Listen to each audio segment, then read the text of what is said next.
किसानों को आसान ऋण उपलब्ध कराना हमारी इसमें प्राथमिकता है। इसके लिए कृषि, पशुपालन, डेयरी, मत्स्य सहकारिता, खाद्य प्रसंस्करण, ग्रामीण विकास, जल साधन समिति 11 विभागों को इसमें जोड़ा गया है। इसमें सिंचाई का विस्तार कैसे हो, इसके लिए इस योजना का पहला लक्ष्य है सिंचाई का विस्तार। हर खेत को पानी का जो सपना प्रधानमंत्री जी ने देखा है, ये योजना उसे साकार करने की दिशा में काम कर रही है। और आपने देखा है कि जब से हमारी सरकार आई है, लगातार पानी के क्षेत्र में हमारी सरकार काम कर रही है।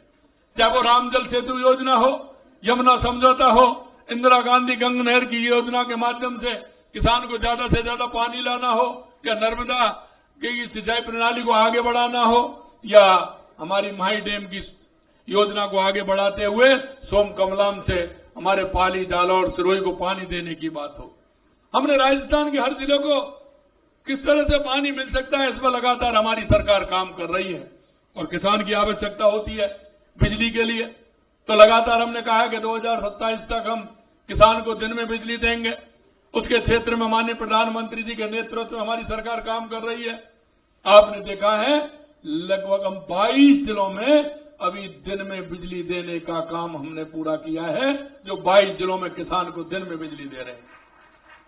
यही नहीं, हम चाहते हैं पीएम कुसुम योजना के माध्यम से किसान हमारा अन्नदाता तो है, लेकिन धीरे धीरे हमारा किसान ऊर्जा दाता भी बन रहा है, जिससे उससे आर्थिक मजबूती प्रदान कर सके। लगातार किसान के लिए हमारी सरकार काम कर रही है। छोटे किसानों को सूक्ष्म सिंचाई यानी ड्रिप, स्प्रिंकलर की सुविधा मिलेगी तथा परंपरागत जलाशयों को पुनर्जीवन से सिंचित क्षेत्र का विकास होगा। हमारे प्रदेश में अब तक 23 लाख हेक्टेयर क्षेत्र में सूक्ष्म सिंचाई संयंत्र स्थापित किए जा चुके हैं। ये हमारा लक्ष्य है। आने वाले वर्षों में संपूर्ण सिंचाई क्षेत्र में ड्रिप इरिगेशन स्थापित किए जाएंगे।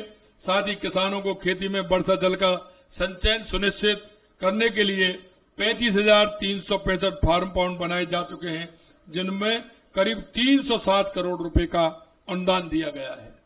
और आपने देखा है हमारी सरकार ने पिछले साल के अंदर जो हमारे बांध थे, तालाब थे, सरोवर थे, जिनको सबको ठीक करने का काम किया है, जिससे उनमें अगर पानी रहेगा तो हमारे किसान के लिए जमीन में पानी जाएगा, वाटर लेवल बढ़ेगा, तो उसके लिए भी हम काम कर रहे हैं। हमने 40,000 गांवों की सूची बनाई, तो बारिश के समय में पानी बह करके जाता है, वाटर हार्वेस्टिंग सिस्टम उसमें लगे, जल संचय उसमें हो, तो जमीन में पानी जाएगा तो वो किसान उस पानी को अपनी सिंचाई के लिए उपलब्धता उसको हो सकती है। इसके लिए लगातार कर्म भूमि से मातृभूमि योजना तो देश के यशस्वी प्रधानमंत्री नरेंद्र मोदी जी के नेतृत्व में जो चल रही है, उसमें आपने देखा होगा हमने 40,000 गांवों को उसमें सम्मिलित किया है और 10,000 से ज्यादा हमारे इस तरह के ट्यूबवेल लग चुके हैं और आगे आने वाले समय में लगातार वो लगने वाले हैं, जिससे कि पानी जो बारिश का है वो हमारा गांव से निकल करके नाले में, नाले से नदी में, नदी से आगे निकल जाए, समुद्र में पहुंच जाए। उसको किस तरह से हम पानी को रोकते हुए हमारे किसान को वो मजबूती प्रदान कर सकता है, किसान को पानी मिल सकता है, इसके लिए भी हम काम कर रहे हैं। राज्य में विभिन्न जिलों में 7,903 डिग्गियां, 98,753 पाइपलाइन इकाइयां स्थापित की गई, जिनमें 400 करोड़ रुपए से अधिक व्यय किए गए हैं। मैंने बताया राम जल सेतु योजना, पार्वती काली सिंध ईस्टर्न कैनाल के माध्यम से ये काम कर रहे हैं।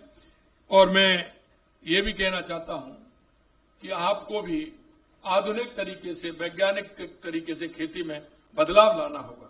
इसके लिए कृषि उत्पादन तभी बढ़ेगा जब किसान को सही बीज, सही तकनीक और सही सलाह मिले।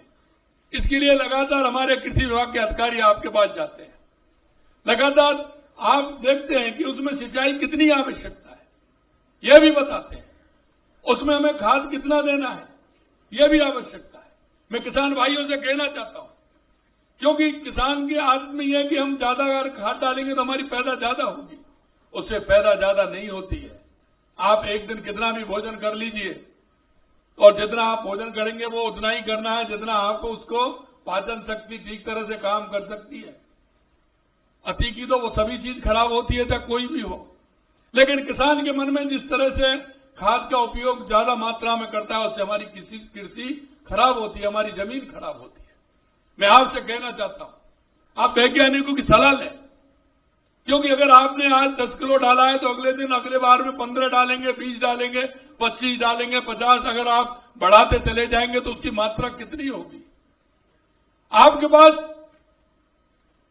मृदा कार्ड के माध्यम से आप जमीन की टेस्टिंग आप कराते हैं, उसका उपयोग उस हिसाब से लीजिए। हमारी जमीन खराब ना हो, अगले की फसल के लिए खराब नहीं हो। कई लोग ये करते हैं जो बटाई पर जमीन करते हैं, वो 1 साल करते हैं, वो ये सोचते हैं कि 1 साल ही इस जमीन में से मैं निकाल लूं। वो उस खाद की मात्रा इतनी बढ़ा देते हैं उसमें, वो ये सोचते हैं कि 1 साल वो भैया उससे खेती खराब होती है। उसके मन की कल्पना होती है, लागत लगती है, लागत बढ़ती है, लेकिन वो फसल नहीं हो पाती। मैं आपसे इतना ही कहना चाहता हूं कि उसमें जितनी आप आवश्यकता है उतना उसमें खाद का उपयोग करें, जिससे कि आपकी खेती लंबे समय तक वो ठीक प्रकार से हो सके। आपने कई जगह देखा है कि जमीन अगर ज्यादा खाद का उपयोग किया है तो अगली बार जमीन में पैदा उस हिसाब से नहीं होती है। उसका कारण यही है। किसान भाइयों, मैं आपसे इतना ही कहना चाहता हूं कि आपके लिए हमारी सरकार हर क्षेत्र में लगातार हमारा कृषि विभाग काम कर रहा है। आप उनकी सलाह पर अगर काम करेंगे तो लंबे समय के लिए हमारे आने वाली पीढ़ी के लिए भी उसको फायदा होगा और हमारी जमीन एक अच्छी और उर्वरक बनी रहेगी। यह भी मैं आपसे निवेदन करना चाहता हूं। राज्य में अब तक 14 लाख सॉइल हेल्थ कार्ड जारी किए जा चुके हैं। राज्य सरकार ने 97,000 से अधिक किसानों को कृषि यंत्रों में 540 करोड़ रुपए का अनुदान भी दिया है। हमने भंडार प्रसंस्करण का भी काम प्रारंभ किया है। इसके लिए शुरू की गई पहलों के माध्यम से पंचायत और ब्लॉक स्तर पर हम गोदाम बना रहे हैं। गोदाम में भी हमने छूट दी है। पहले आवश्यकता थी उसमें कन्वर्जन कराने की, उसमें भी हमने छूट दी है। कोल्ड स्टोरेज स्टाइलों पैकिंग यूनिट आदि बनाए जाएंगे। मैं भाइयों आपसे इतना कहना चाहता हूं, दलहन पैदा कौन करता है? दलहन पैदा कौन करता है? तिलहन पैदा कौन करता है? फल पैदा कौन करता है? मसाले पैदा कौन करता है? मेरे भाइयों, मैं यही कहना चाहता हूं आपसे कि पैदा हम करते हैं लेकिन उसकी यूनिट नहीं लगा पाते। हमारी राज्य सरकार ने निर्णय लिया है जहां अधिक फसल जिस क्षेत्र में होती है, जहां जीरा होता है वहां उसकी यूनिट लगाइए, जहां धनिया होता है वहां उसकी यूनिट लगाइए, जहां दालें दलहन होती है वहां उसकी यूनिट लगाइए, या तिलहन की उत्पादन है वहां उसकी यूनिट लगाइए। और मैं आपको यही कहना चाहता हूं, हमने निर्णय लिया है कि हर पंचायत में हमारी कोऑपरेटिव की समिति होगी, सहकारिता की समिति होगी। उसके माध्यम से आप आइए, उसके माध्यम से आइए, कोऑपरेटिव सोसाइटी को मजबूत बनाइए। अगर उसको आप मजबूत बनाएंगे, वहीं हमारी जो डॉक्टर साहब अभी कह रहे थे कि हमें पुरुष ही पुरुष दिख रहे हैं, महिलाएं नहीं दिख रही हैं, हमारी महिलाओं को उन उद्योगों से जोड़ करके उनको घर पर ही काम देने का हम काम करेंगे, जिससे कि हमारी महिला भी सशक्त होंगी। आज हम गांव को यूनिट क्यों नहीं बना सकते? आज जीरे की पैकिंग कोई और करता है क्या? हम मशीन ला करके हमारी बहनों को पैकिंग के लिए और उसके लिए हम यूनिट में नहीं लगा सकते क्या? हम धनिया की यूनिट में नहीं लगा सकते क्या? हमारे यहां ईसबगोल होता है उसमें नहीं लगा सकते क्या? हमारे यहां सवाई माधोपुर करौली में अमरूद होता है, उसकी प्रोसेसिंग यूनिट बना करके उसको मार्केट में क्यों नहीं ला सकते? हमारे यहां बालोतरा बाड़मेर में बहुत बढ़िया अनार, बहुत अच्छा अनार होता है, उसकी हम यूनिट क्यों नहीं लगा सकते? गंगानगर हनुमानगढ़ में किन्नू होता है, वहां यूनिट क्यों नहीं लगा सकते? जैसलमेर के अंदर हमारा खिजूर होता है जो बाहर से आता है, उस खिजूर से बहुत अच्छा है, तो हम उसकी यूनिट लगा करके उसकी